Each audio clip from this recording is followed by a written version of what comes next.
नमस्कार दोस्तों, GK by Prem sir class में आपका हार्दिक स्वागत है। आज हम जो जियोग्राफी के दोस्तों हमारे टॉपिक चल रहे हैं, ये वीडियो के अंदर आपको स्टार्टिंग है वो सबसे महत्वपूर्ण प्रश्नों के साथ में है। इन प्रश्नों का दोस्तों कई बार पेपरों के अंदर पूछा जा चुका है, इसलिए अपने शुरू करने जा रहे हैं इन्हीं प्रश्नों को। तो देखिएगा दोस्तों, अपने सबसे पहले बात करते हैं, एक शब्द है भूगोल। क्या शब्द है? एक शब्द है दोस्तों भूगोल, जिसको कहते हैं जियोग्राफी। क्या कहते हैं? जियोग्राफी कहते हैं, जिसमें जियो का मतलब भूगोल, ये भूगोल हो गया, और ग्राफी का मतलब हो गया दोस्तों वर्णन। क्या हो गया? वर्णन। अब यहां पर ये हो गया भूगोल या धरा, यहां पे अपने पृथ्वी भी लिख सकते हैं, क्योंकि संपूर्ण पृथ्वी का वर्णन। इस शब्द का अर्थ हो जाएगा कि जियो का मतलब पृथ्वी और ग्राफी का मतलब वर्णन। संपूर्ण पृथ्वी का आंतरिक, बाहरी और उसका पर्यावरणीय अध्ययन ही जियोग्राफी कहलाता है। ये आपने ध्यान रखना है। अब दोस्तों, इस जियोग्राफी या इस भूगोल का जो जनक है, वो जनक किसे कहते हैं? तो दोस्तों, इस जियोग्राफी या भूगोल का जो जनक है, उसमें आपने कंफ्यूज नहीं होना है, क्योंकि पहला जो है वो हिकेटियस है। हिकेटियस है, इसको आपने याद रखना है। जियोग्राफी या भूगोल का जनक दोस्तों हिकेटियस को कहा जाता है। लेकिन आपसे पूछ ले वर्तमान का जो भूगोल है, उसका जनक किसे कहते हैं? तो आपने ये भी लिखना है वर्तमान भूगोल, वर्तमान भूगोल का जनक। तो दोस्तों, वर्तमान भूगोल का जो जनक है वो किसे कहते हैं?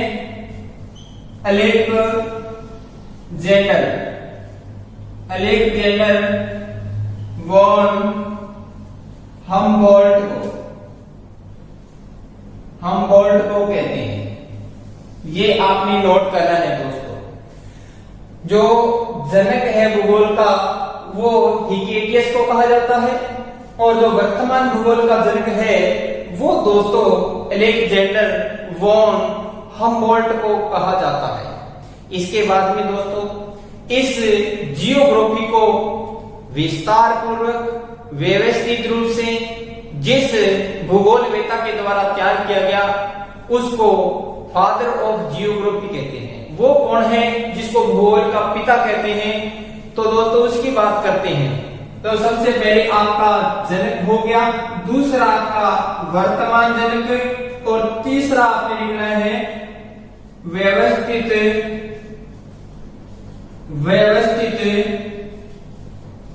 भूगोल का जनक, जिसने इसको व्यवस्थित तरीके से है जो अध्ययन के रूप में सेट किया, उसका क्या नाम है?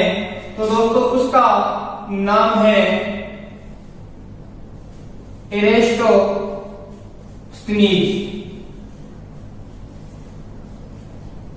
इस वैज्ञानिक के द्वारा दोस्तों क्या किया गया, या भूगोलवेत्ता के द्वारा भूगोल को सुव्यवस्थित किया गया।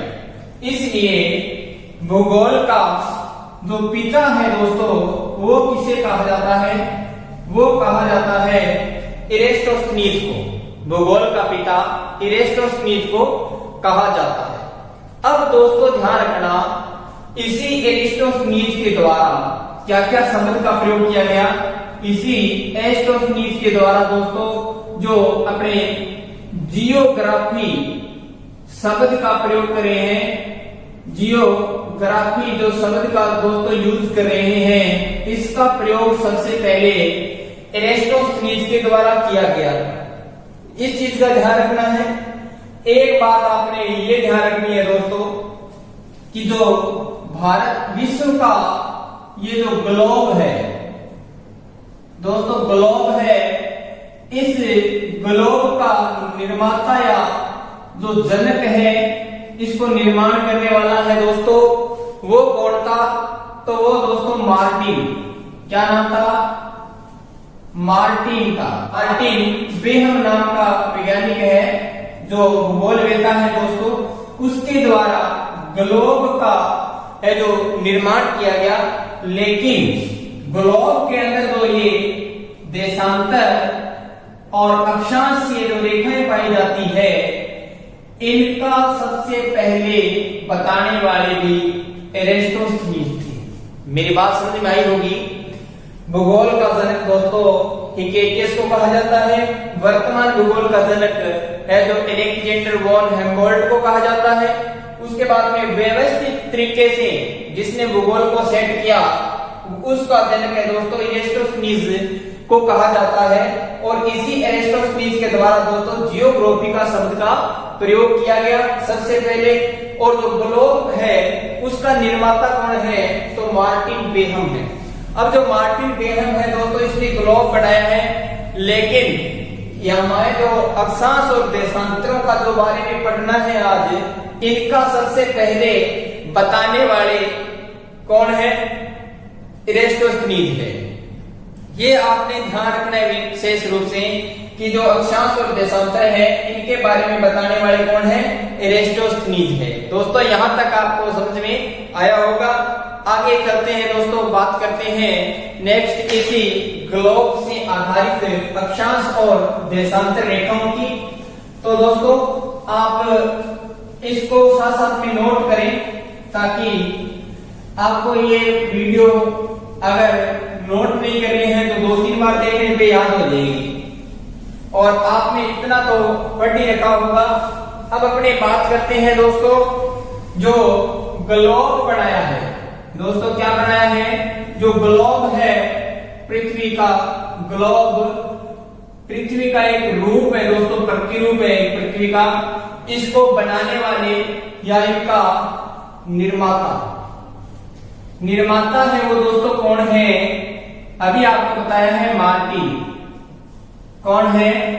मार्टिन बेहम नाम के जो भूगोलवेत्ता है दोस्तों, इनके द्वारा ग्लोब का निर्माण किया गया। और अक्षांश और देशांतर रेखाएं ये इस पे होती है, इसका सुव्यवस्थित ढंग से बताने वाले हैं वो कौन है? तो वो एरिस्टोस्थनीज है। इसीलिए एरिस्टोस्थनीज को ये जो भूगोल है दोस्तों, उसका पिता कहा जाता है। अब दोस्तों बात करते हैं कि ग्लोब पे दोस्तों 2 प्रकार की रेखा होती है। एक होती है अक्षांश रेखा। कौन सी रेखा? अक्षांश रेखा। और एक होती है देशांतर रेखा। अक्षांश और देशांतर रेखा, ये 2 प्रकार की रेखाएं पाई जाती है दोस्तों। किस पर? ग्लोब पर ये 2 प्रकार की रेखा पाई जाती है। अब हमारा अपने आप से एक प्रश्न है कि दोस्तों अक्षांश क्या है? अक्षांश रेखा नहीं, पहले देखना है कि अक्षांश क्या है। हमारा प्रश्न क्या है कि अक्षांश क्या है? अक्षांश क्या है या किसे कहते हैं, हमारा ये प्रश्न है दोस्तों। तो देखिएगा, हमारे लिए ग्लोब है और इस ग्लोब पर इसका केंद्र बिंदु इसे मान लिया। ये केंद्र बिंदु है। ग्लोब पर खींची गई जो रेखाएं हैं, चाहे अक्षांश से देशांतर रेखाएं हैं, वो मात्र काल्पनिक रेखा है दोस्तों। उनसे हमारी लोकेशन और जो जलवायु है उसके बारे में, और देशांतर रेखाओं से हमें वहां के समय के बारे में जानकारी प्राप्त होती है। अब देखिएगा, ये जो पृथ्वी है, इसका केंद्र बिंदु से जो भी कोणीय दूरी है, ये कोणीय दूरी है केंद्र से, ये जैसे 90 डिग्री का कोण बन गया केंद्र से, यहाँ पे 90 डिग्री का हो गया ऐसे, ठीक है। अब दोस्तों इधर ये अपने 0 डिग्री मान लेते हैं, यहां से भी ये मानते चलते हैं दोस्तों 23 या 23.5 डिग्री कोण हो गया। इस बिंदु से इधर भी 23.5 डिग्री का कोण हो गया। तो दोस्तों यहां पर जो बिंदु बन रहा है उसको तो बोलते हैं अक्षांश। उसको क्या बोलते हैं? उसको बोलते हैं अक्षांश बोलते हैं। लेकिन दोस्तों समान अक्षांश 23.5 और 23.5 समान अक्षांशों को मिलाने वाली रेखा, जो समान अक्षांश है उनको जो मिलाने वाली रेखा है दोस्तों, इसी रेखा को अक्षांश रेखा कहते हैं। कौन सी रेखा कहते हैं? अक्षांश रेखा कहते हैं। ये आपको दोनों में अंतर पता होना चाहिए। अब दोस्तों एक बात ये भी ध्यान रखना है कि जो अक्षांश रेखा है ये हमेशा पश्चिम से पूर्व की ओर खींची जाती है। पूर्व से जो पश्चिम है उससे पूर्व की ओर खींची जाती है। यहां तक दोस्तों आपको क्लियर हो गया होगा कि ये रेखा है वो कहां से कैसे खींची जाती है। अब दोस्तों अक्षांश क्या है? अक्षांश है पृथ्वी के केंद्र से उसकी कोणात्मक दूरी और उन समान दूरियों को मिलाने वाली रेखा को दोस्तों अक्षांश रेखा कहते हैं और उन समान पॉइंटों को अक्षांश बिंदु कहते हैं। ध्यान रखिएगा। अब क्या है कि जो ये रेखा होती है अक्षांश रेखा, वो पश्चिम से पूर्व की ओर खींची जाती है, जिनको अपने पड़ी रेखा बोलते हैं। पड़ी हुई रेखा बोलते हैं। कौन सी रेखा बोलते हैं? पड़ी हुई रेखा बोलते हैं। पड़ी हुई या लेटी हुई, लेटी होने के कारण इसको लैटिट्यूड भी कहते हैं। इंग्लिश में लैटिट्यूड रेखा भी बोलते हैं, लेकिन इसको लेटी हुई, पड़ी हुई रेखा कहते हैं दोस्तों, जो पश्चिम से पूर्व की ओर खींची जाती है। यहां तक दोस्तों समझ में आया है। तो अब अपने चलते हैं अक्षांश को विस्तार से पढ़ने के लिए।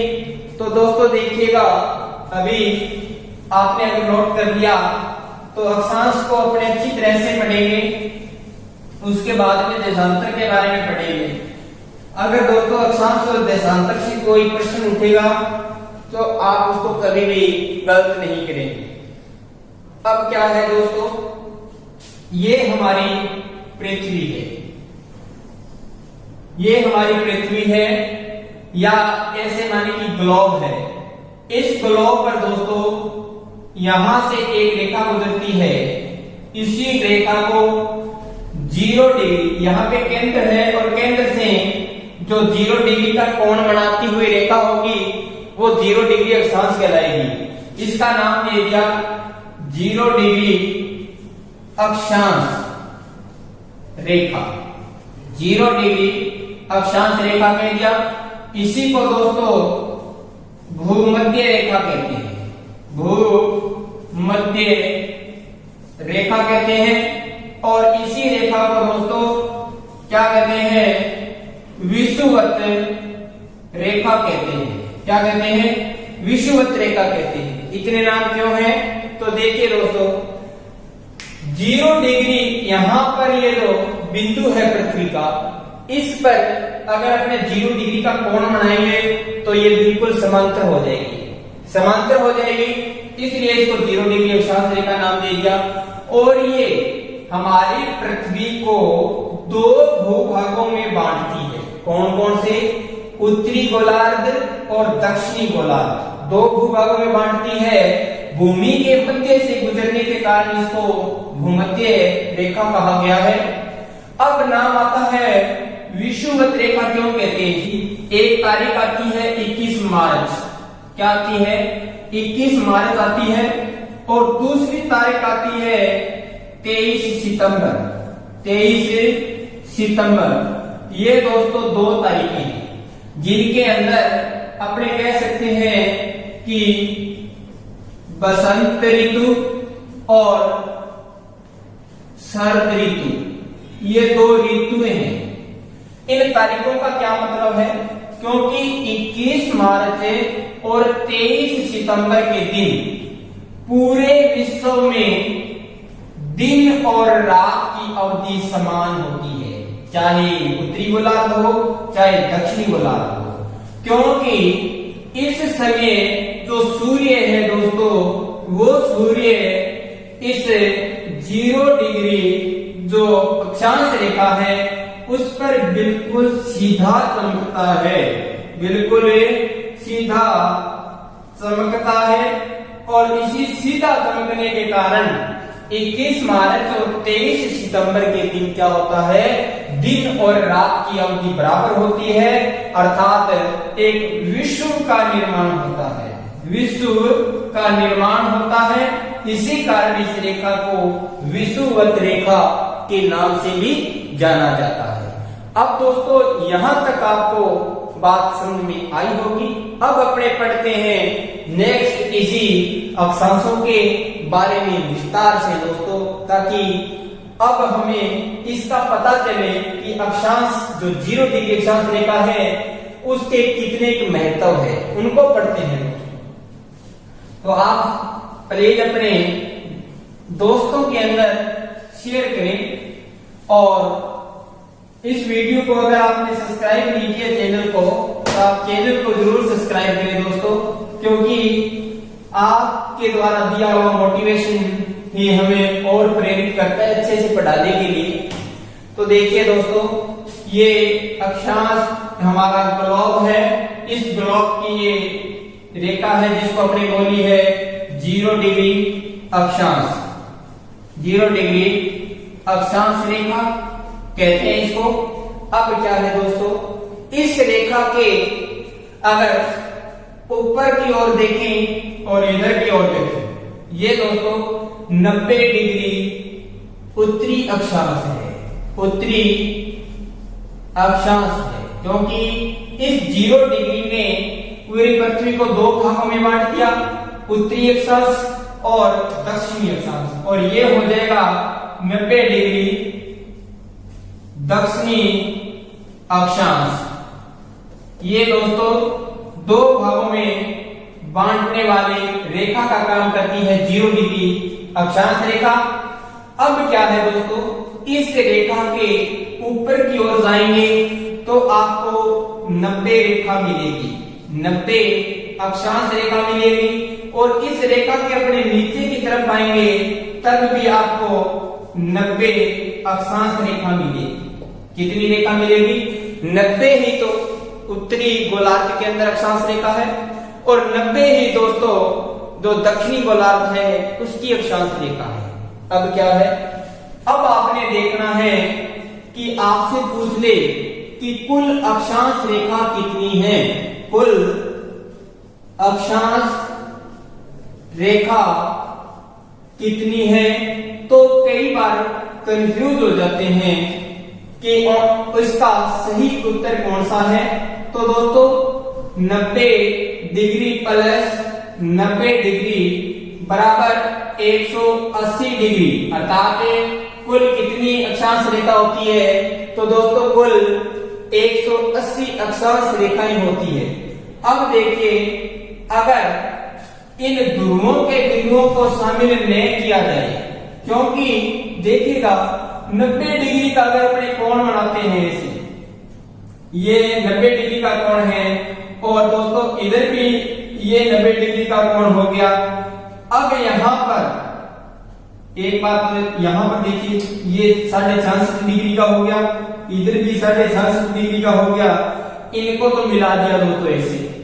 अब जो 90 डिग्री यहां पर है इसको किसके साथ मिलाएं, कोई रेखा नहीं बन रही है, इसलिए यहां पर केवल डॉट है। अगर इन दोनों को अगर यहां से हटा दिया जाए दोस्तों, तो क्या होगा, इन दोनों को हटा दिया जाए और ये जो 0 डिग्री अक्षांश रेखा है इसको जोड़ दिया जाए तो क्या कंडीशन रहेगी? तो दोस्तों इन दोनों को घटाने पर आपको पता है 89 प्लस 89 बराबर कितने हो जाएंगे? 178 हो गए दोस्तों, 178 हो गया। अब दोस्तों अपने कहने का मतलब है कि दोनों ध्रुवों को घटा दिया। अगर दोनों ध्रुवों को घटा दें हम, तब तो हो जाएगी 178 हो जाएगी। अगर फिर 0 डिग्री को और जोड़ दे इसके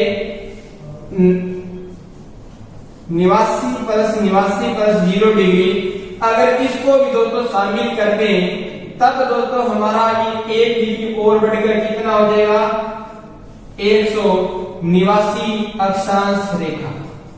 एक बार और समझिए, कुल अक्षांश रेखा दोस्तों 90 ऊपर है और 90 यहाँ है, कितनी होगी 180 होगी। अब यहाँ पर देखिए इन दोनों ध्रुवों को अगर हटाते बिंदु मानकर तो दोस्तों यहाँ पर अपने 178 बच जाएगी। अगर 0 डिग्री अक्षांश रेखा को भी शामिल कर लें और इनको भी हटा दें तब दोस्तों 89 प्लस 0 बराबर 179 रेखा है, वो अक्षांश रेखा है। लेकिन दोस्तों हमेशा अगर कुल अक्षांश रेखा पूछी जाती है तो आपका 180 ही आंसर सही होता है, क्योंकि इतना घुमा फिराकर कभी भी ऐसा नहीं पूछा जाता है। लेकिन हमें फिर भी इनका पता होना चाहिए। अब दोस्तों अपने बात करते हैं, यहां पर जो 90 रेखाएं हैं और इधर भी 90 रेखा है, तो आपने क्या लिखना है कि जो अक्षांश रेखाएं होती है दोस्तों, अक्षांश रेखाओं के बीच जो अक्षांश रेखा होती है दोस्तों, जैसे यहाँ एक अक्षांश रेखा है, एक यहाँ अक्षांश रेखा है, इनके जो बीच की दूरी है ये दूरी दोस्तों 111 किलोमीटर होती है। कितनी होती है 111 किलोमीटर की दूरी प्रत्येक देश जो अक्षांश रेखा है उसके बीच में पाई जाती है। 111 किलोमीटर का मतलब है 1 डिग्री। 1 डिग्री कितने डिग्री 1 डिग्री। तो यहां पर अपने जैसे जैसे ऊपर चलते जाएंगे ऐसे तो 1 डिग्री बढ़ते हुए दोस्तों अपने कहां पहुंच जाएंगे 90 डिग्री तक। तो यहां ध्यान रखिए 90 डिग्री गुणा के अंदर 111 अगर अपने मल्टीप्लाई करेंगे तो टोटल यहां 0 डिग्री अक्षांश से उत्तरी ध्रुव तक की कुल लंबाई आ जाएगी। कुल लंबाई भी हमें प्राप्त हो जाएगी। ध्यान रखिएगा। अब दोस्तों इसी प्रकार नीचे भी यही क्रम रहेगा। ध्यान में आया होगा आपको कि प्रत्येक जो ये रेखा है दोस्तों उनके बीच में 111 किलोमीटर की दूरी है और ये 111 किलोमीटर ही रहती है अंत तक। ये आपने ध्यान रखना है। अब क्या है दोस्तों, आपके दिमाग में ये बात एक जरूर होनी चाहिए कि अपने जो अक्षांश रेखा है उस अक्षांश रेखा के अंदर कुछ कमी या उसमें वृद्धि होती है या कौन सा वृत्त बनाती है या अर्धवृत्त बनाती है। तो दोस्तों देखिए हमारा जो ग्लोब है इस ग्लोब के अंदर जो भी दोस्तों अक्षांश रेखा होगी वो दोस्तों एक संपूर्ण ग्लोब अर्थात संपूर्ण वृत्त बनाएगी। हमारा जो पृथ्वी है दोस्तों वो एक संपूर्ण वृत्त बनाएगी। इस प्रकार बना देते हैं दोस्तों। तो ये आपने इस प्रकार बनाओगे ना दोस्तों आपको अच्छी तरह से याद हो जाएगा कि हमने कुछ पढ़ा है। अब क्या है, जिस प्रकार कह सकते हैं कि ये जो रेखा है 0 डिग्री अक्षांश रेखा, अक्षांश रेखा ये दोस्तों अक्षांश रेखाओं के अंदर सबसे बड़ा वृत्त बनाती है। अक्षांश रेखाओं में सबसे बड़ा वृत्त बनाती है, बड़ा वृत्त बनाती है। 0 डिग्री का जो अक्षांश रेखा या 0 डिग्री जो वृत्त है दोस्तों वो सभी अक्षांश रेखाओं में सबसे बड़ा वृत्त है। इनके बीच की दूरी आपको बता दी 111 किलोमीटर होती है। 111 किलोमीटर का मतलब होता है 1 डिग्री। 111 का मतलब होता है 1 डिग्री।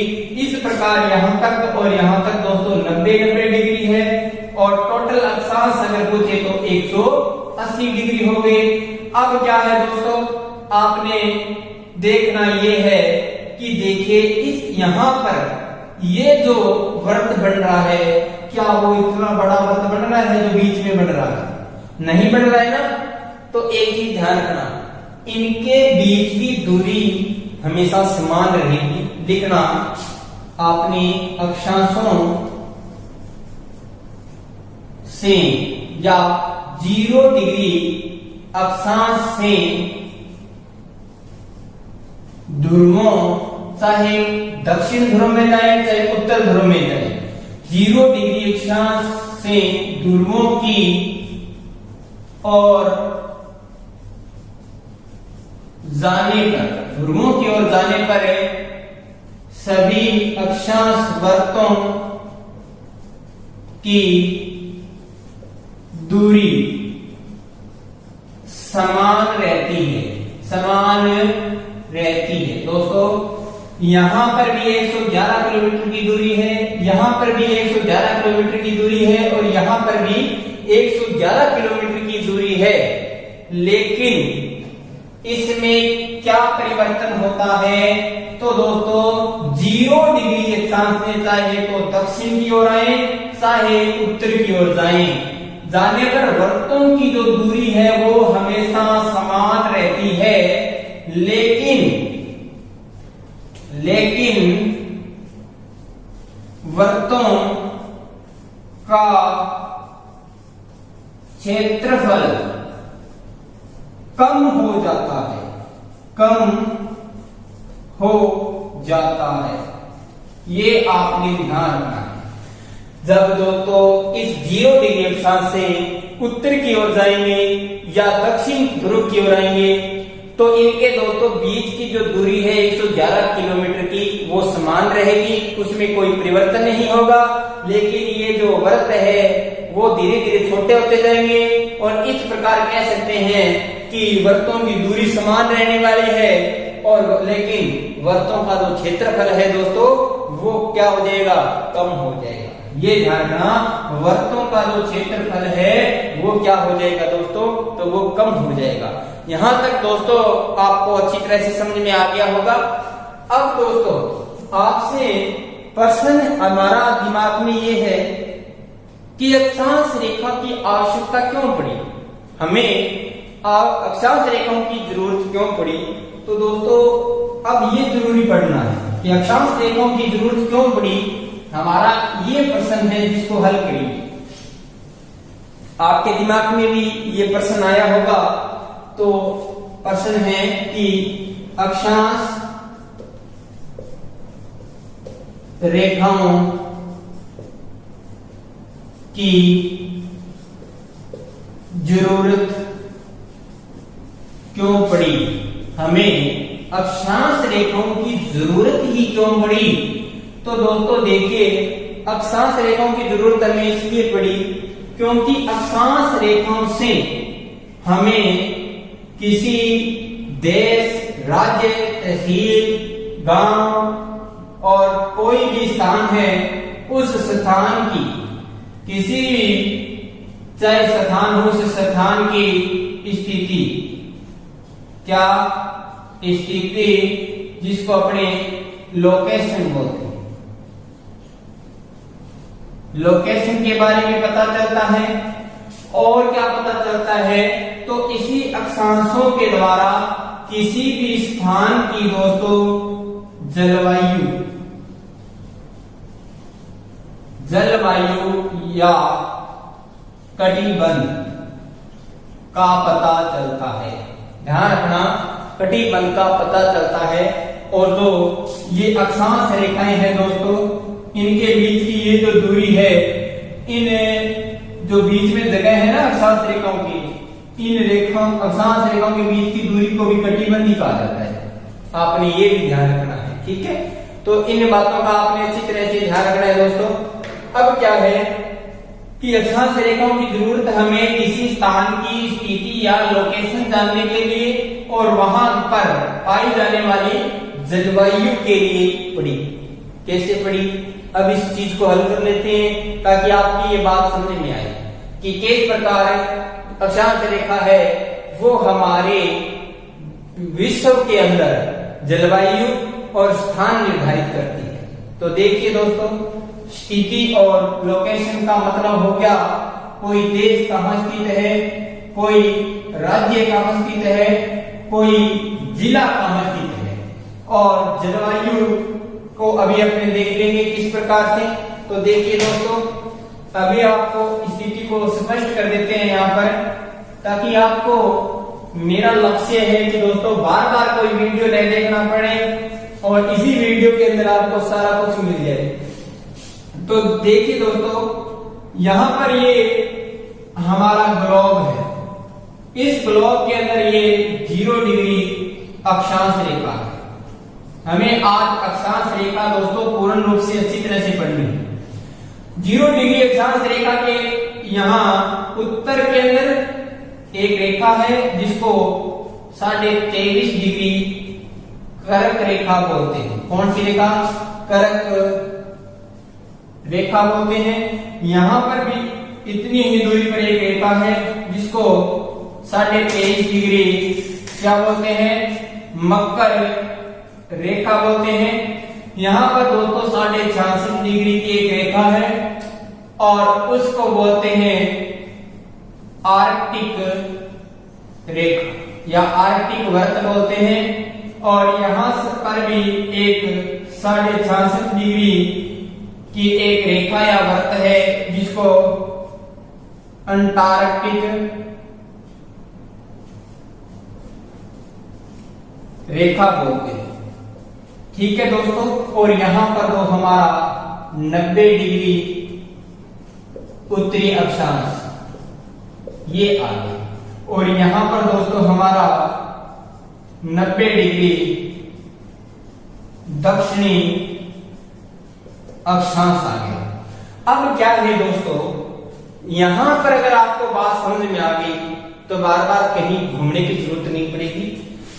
ये जो बात ऐसे है कि 23 डिग्री, यहां 0 डिग्री से 23 डिग्री जो 23.5 डिग्री है, दोनों साइड का मतलब है नॉर्थ और साउथ। नॉर्थ और साउथ में जो जलवायु पाई जाती है वो है उष्ण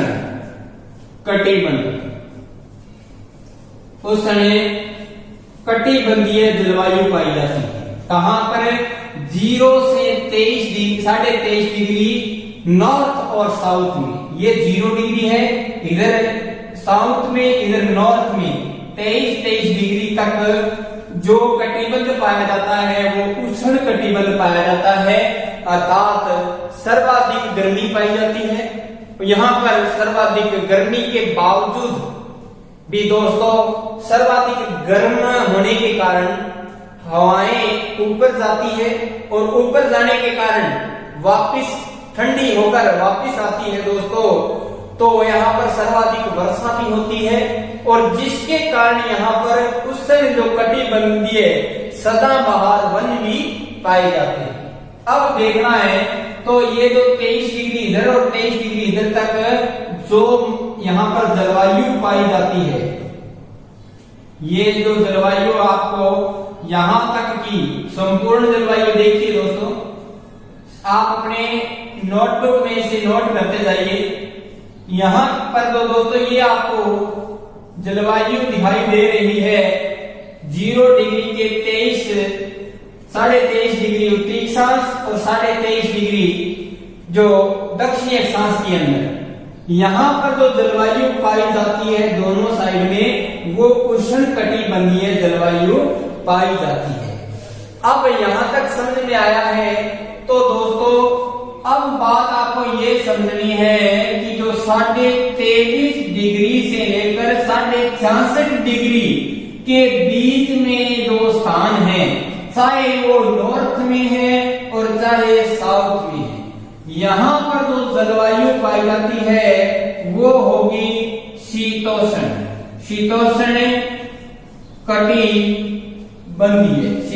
कटिबंधीय जलवायु होगी दोस्तों।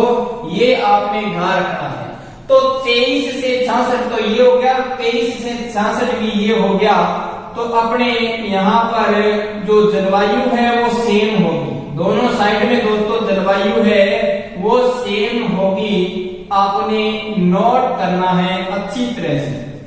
दोस्तों इस चीज को अगर आपने समझ लिया तो कहीं पर भी बार बार आपको वीडियो या बुक पढ़ने की जरूरत नहीं पड़ेगी, ये ध्यान रखना। अब 23 डिग्री से 66 डिग्री चाहे आप साउथ में ले लो, चाहे 23.5 डिग्री से 66.5 डिग्री चाहे आप नॉर्थ में ले लो, यहाँ की जलवायु होगी वो कौन सी होगी? जो वो होगी शीतोष्ण जलवायु होगी। तो यहाँ की और यहाँ की जो जलवायु है दोस्तों वो होगी शीतोष्ण जलवायु, शीतोष्ण जलवायु होगी। ये दोस्तों आपको अच्छी तरह से समझ में आया होगा। अब क्या है दोस्तों, इसके बाद में हमारे 66 डिग्री से 90 डिग्री तक का जो एरिया है वो बच गया। तो 66 से 90 डिग्री इधर बच गया, 66 से 90 इधर बच गया। तो दोस्तों यहां ध्यान दीजिएगा, 66.5 डिग्री से 90 डिग्री चाहे आप नॉर्थ में जाना चाहे साउथ में जाना, यहां पर जो जलवायु होगी वो दोस्तों शीत जलवायु होगी। कौन सी? शीत जलवायु पाई जाएगी। तो दोस्तों कह सकते हैं कि ये जो दोनों ध्रुव है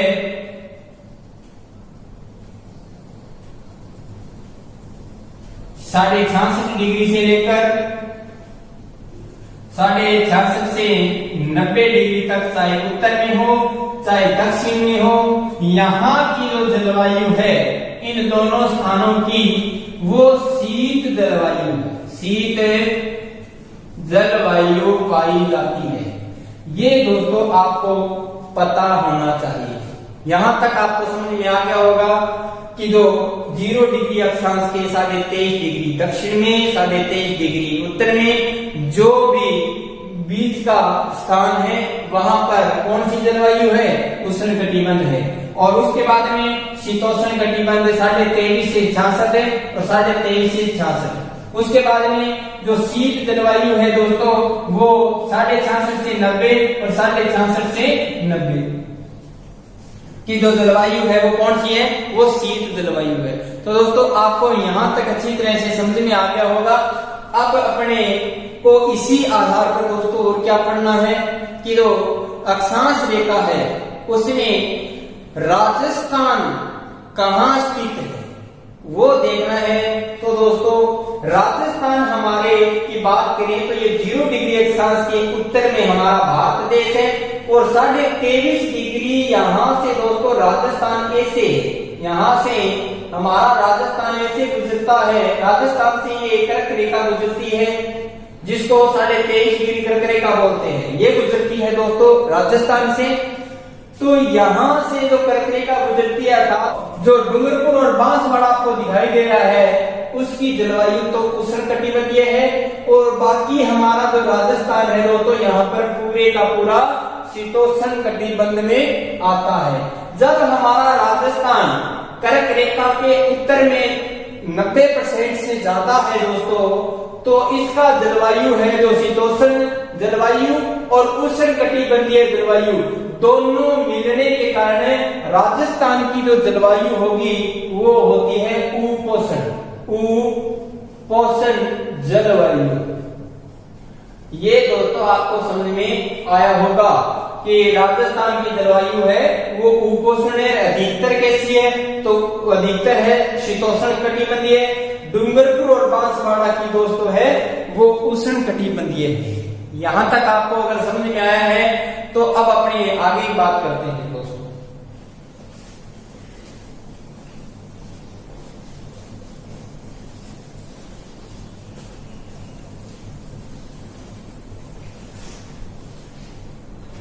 अब दोस्तों राजस्थान की अगर बात करें कितने डिग्री अक्षांश पर है तो यहां पर एक रेखा लगाता हूं मैं ऐसी जिसके ये दक्षिण है और ये उत्तर है। अपने राजस्थान की ये रेखा है। अब राजस्थान दोस्तों यहां पर और यहां तक की बात करें तो 23.5 डिग्री 23 डिग्री 0 3 उत्तरी अक्षांश उत्तरी अक्षांश से यहां पर दोस्तों 30 डिग्री 12' उत्तरी अक्षांश के मध्य फैला हुआ है। उत्तरी अक्षांश के मध्य फैला हुआ है। ये बात कर रहे हैं दोस्तों राजस्थान की। किसकी? राजस्थान की बात कर रहे हैं। और राजस्थान के अक्षांश की बात कर रहे हैं तो राजस्थान 23 डिग्री 03' उत्तरी अक्षांश से 30 डिग्री 12' उत्तरी अक्षांश के मध्य फैला हुआ है। और यदि राजस्थान का अक्षांशीय विस्तार पूछे तो इस 30 डिग्री 12' से 23 डिग्री 03 घटा देंगे तो राजस्थान का अक्षांशीय विस्तार है वो दोस्तों 7 डिग्री 09' उत्तरी अक्षांश आ जाएगा। उत्तरी अक्षांश के अंदर राजस्थान है वो हमारा स्थित है। इसी के अंदर अगर हम भारत की बात करें तो एक तरफ यहां पर देखिए ये रेखा दोस्तों भारत के लिए है और यहां पर भारत का अंतिम बिंदु दक्षिण के अंदर माने तो दोस्तों तमिलनाडु में कन्याकुमारी है जो 8 डिग्री 4' से उत्तरी अक्षांश से यहां पर 37 डिग्री 6' उत्तरी अक्षांश तक है। उत्तरी अक्षांश तक है दोस्तों। और अगर अपने बात कर रहे हैं भारत की तो भारत है वो दोस्तों कितने डिग्री अक्षांश के अंदर फैला हुआ है तो 37 डिग्री में से 8 डिग्री घटा देंगे तो दोस्तों 29 बच गया। 29 डिग्री और 6 में से 4 घटा देंगे तो 2 मिनट हो जाएगा। तो ये है भारत का उत्तरी अक्षांशीय विस्तार। अक्षांशीय विस्तार कितना है भारत का 29 डिग्री 2 मिनट जो भारत है वो फैला हुआ है अक्षांशीय विस्तार में। और ये हमारा राजस्थान है वो अक्षांश के आधार पर 7 डिग्री 09 अक्षांशीय विस्तार के अंदर फैला हुआ है। यहां तक दोस्तों आपको समझ में आया होगा। भारत के अंदर एक बात और ध्यान रखना, यदि संपूर्ण भारत की बात कर ले तो दोस्तों एक इंदिरा पॉइंट जिसको मिड मिलियन पॉइंट बोलते हैं वहां तक अगर बात करें तो 6 डिग्री 45' उत्तरी अक्षांश आता है। ये अंडमान निकोबार द्वीप समूह में था जिसको इंदिरा द्वीप या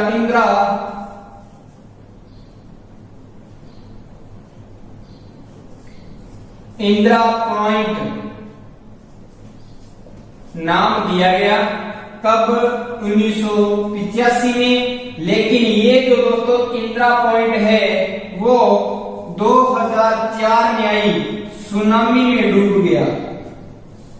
ये 2004 के अंदर है दोस्तों डूब गया। ये ध्यान रखना है आपने। तो मुख्य भूमि राजस्थान की भारत की 8 डिग्री 4' से 37 डिग्री 6' तक है। जो अक्षांशीय विस्तार है वो 29 डिग्री 2' में फैला हुआ है। और राजस्थान इसी प्रकार इस भारत का दोस्तों अगर बात करें संपूर्ण भारत के विस्तार की तो 6 डिग्री 45 से इंदिरा पॉइंट से लेकर इंदिरा कोल तक। ये इंदिरा कोल है दोस्तों, ये नाम दिए गए थे 1985 में इंदिरा गांधी के नाम पर। लेकिन ये जो इंदिरा पॉइंट है दोस्तों ये 2004 के अंदर सुनामी में डूब गया था। यहां तक दोस्तों आपको समझ में आई होगी अच्छी तरह से। अब हमने ये पढ़ना है दोस्तों कि ये अक्षांश रेखा है वो राजस्थान के किस किस जिले से होकर गुजरती है। अक्षांश रेखाएं राजस्थान के जो जिले हैं उनके जिले मुख्यालय कौन सा जिला कौन से अक्षांश पर स्थित है वो बात करते हैं। थोड़ी टाइम लगेगा दोस्तों आपको अक्षांश है जो संपूर्ण रूप से समझ में आएगी। एक दो बार इस वीडियो को आप देखोगे अच्छी तरह से दिमाग में बैठ जाएगी दोस्तों, आपको घबराने की कोई जरूरत नहीं है। अब क्या है ये दोस्तों हमारा राजस्थान का मैप है और इसके अंदर अगर मान के चले कि 23.5 डिग्री तो यहां से गुजरती है, ये 23.5 है। इस पर कोई भी जिला मुख्यालय स्थित नहीं है, केवल जो डूंगरपुर है उसका चीखली गांव है और बांसवाड़ा का कुशलगढ़ तहसील है। लेकिन जो 24 डिग्री है दोस्तों, 24 डिग्री अक्षांश रेखा वो ऐसे गुजरती है। तो यहां पर हमारा डूंगरपुर है और यहां पर प्रतापगढ़ है। तो 24 डिग्री पर आपका डूंगरपुर व प्रतापगढ़ आ जाएगा, डूंगरपुर व प्रतापगढ़ आ जाएगा। कौन से पर है? 24 पर। इसके बाद में दोस्तों 25 की बात करें, ऐसे 25 गुजरता है। तो 25 पर यहां पर सिरोही है, सिरोही के बाद में यहां पर दोस्तों राजसमंद है, राजसमंद के बाद में यहां पर चित्तौड़गढ़ है और चित्तौड़गढ़ के बाद में 2 कोटा और कोटा के बाद में 12। ये दोस्तों 5 है जो 25 पर स्थित है। 5 कितने पर है? 25 पर। कौन कौन से? सिरोही, सिरोही, राजसमंद, राजसमंद, सिरोही, राजसमंद, चित्तौड़गढ़, चित्तौड़गढ़ और उसके बाद में यहां पर कोटा और 12। ये दोस्तों 5 है वो 25 डिग्री अक्षांश पर स्थित है। 5 कितने डिग्री अक्षांश पर है? 25 डिग्री पर है। और यहां से जो एक रेखा गुजरती है जिसको बोलते हैं 26 डिग्री अक्षांश रेखा, इस पर यहां पर कोई भी मुख्यालय नहीं है। एक यहां पर जो जिला मुख्यालय है 26 पर, वो दोस्तों सवाई माधोपुर है, सवाई माधोपुर है। इसका आपने ध्यान रखना है। 26 के बाद में यहां से बिल्कुल बीचों बीच से 27वां अक्षांश रेखा गुजरती है और 27वां जहां से गुजरता है, ध्यान रखना, यहां पर जैसलमेर है जिला मुख्यालय, यहां पर जयपुर है और यहां पर दौसा है। तो दोस्तों 27 डिग्री अक्षांश, ये ध्यान रखना 27 डिग्री है तो जैसलमेर से, जैसलमेर के बाद में दोस्तों आपका जयपुर आएगा और जयपुर के बाद में आपका दौसा आएगा। इन तीनों से जो 27 डिग्री अक्षांश रेखा गुजरती है, इसी 27 डिग्री अक्षांश रेखा को राजस्थान का मध्यवर्ती अक्षांश कहते हैं, इसको 27 को। अब है यहां पर 28 डिग्री अक्षांश रेखा। कौन सी? 28 डिग्री अक्षांश रेखा है दोस्तों। और इस 28 पर यहां पर आ गया बीकानेर और यहां पर आ गया झुंझुनू। तो 28 पर है दोस्तों आपका एक तो आ जाएगा बीकानेर, 28 पर क्या है? बीकानेर, और दूसरा है आपका झुंझुनू। ये 2 जिले हैं जिनका जिला मुख्यालय 28 डिग्री अक्षांश रेखा पर स्थित है। और उसके बाद में दोस्तों 29 जो है 29 डिग्री अक्षांश रेखा, इस पर कोई भी जिला मुख्यालय नहीं है। आपके दिमाग में बात याद रखनी है, 29 डिग्री अक्षांश रेखा एकमात्र ऐसी अक्षांश रेखा है जिस पर कोई भी जिला मुख्यालय नहीं है। और जो 30 डिग्री अक्षांश रेखा है, कौन सी? 30 डिग्री, उस पर गंगानगर जिला है। कौन सा जिला है? गंगानगर जिला है।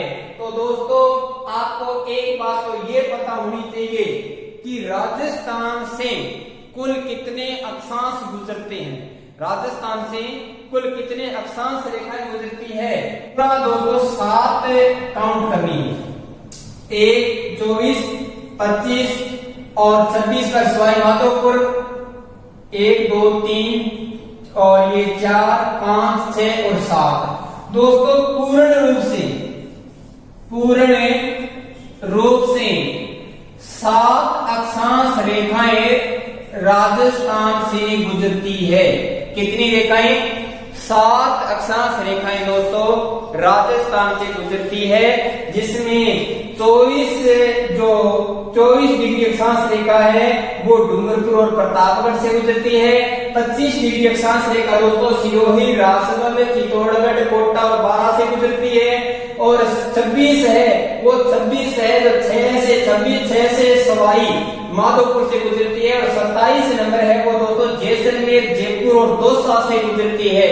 और इसी 27 को राजस्थान का मध्यवर्ती अक्षांश कहते हैं। और जो 29 नंबर है दोस्तों, जो 28 नंबर है उस पर दोस्तों यहाँ बीकानेर और यहाँ पर झुंझुनू है। तो 28 नंबर जो अक्षांश रेखा है उस पर 2 जिलों का मुख्यालय है। और याद ये रखना है कि दोस्तों 29 नंबर पर भगवान जंगेश्वर जी है और यहाँ पर कोई भी जिला मुख्यालय नहीं है।